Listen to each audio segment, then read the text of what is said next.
all three angles have to equal to 180. So 180 minus 52 and minus 90 should give us 38. All right, and that's what you're going to set the second one equal to. Plus 14y equals 38. All right, from here, everyone can do something different. There are four different things, four different scenarios here. Decide which equation do you want to solve or do you want to mess with, and you're going to decide if you can solve for x or for y. So do y'all want to use the first equation or the second equation to solve for x or y? Second one? Okay, do y'all want to solve for x or do y'all want to solve for y? Okay, that means we're going to try to get the x by itself. So I'm going to subtract 14y, from both sides. So I'm left with 6x equals 38 minus 14y. You still have to divide everything by 6. All right, now if you notice, it's not going to divide and give me a nice whole number. So you're going to reduce it.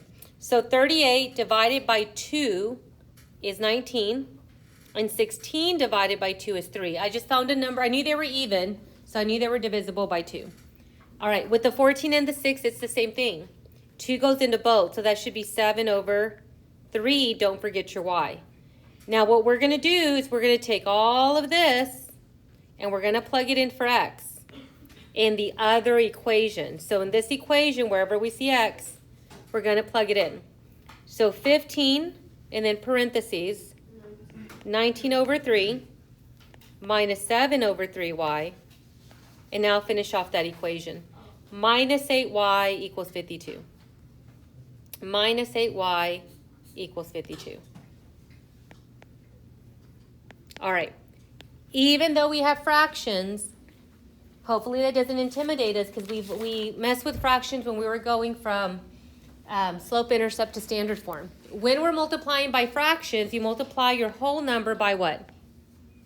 Only the numerator, only by the numerator.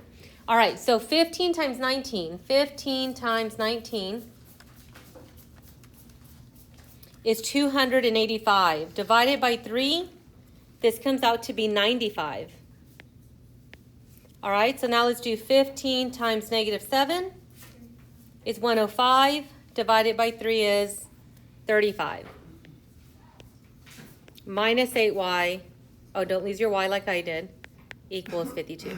All right, what's negative 35 minus 8y? 43. All right, and then with that 95, we're going to subtract it from both sides. We get negative 43y equals negative 43. So what's your y value? All of that comes out to be 1. All right, now, once you figure out what the y is, you're going to plug it in to figure out your x. Now, when you plug it in, you're plugging it into one of the original ones, one of these two. Not the other one, just one of those two. I'll do the second one. We'll do 6x plus 14y equals 38. So this was step 1, step 2, step 3. All right, so 6x plus 14 times 1. What is 14 times 1? 14 equals 38. What do we want to do with that 14? Subtract it.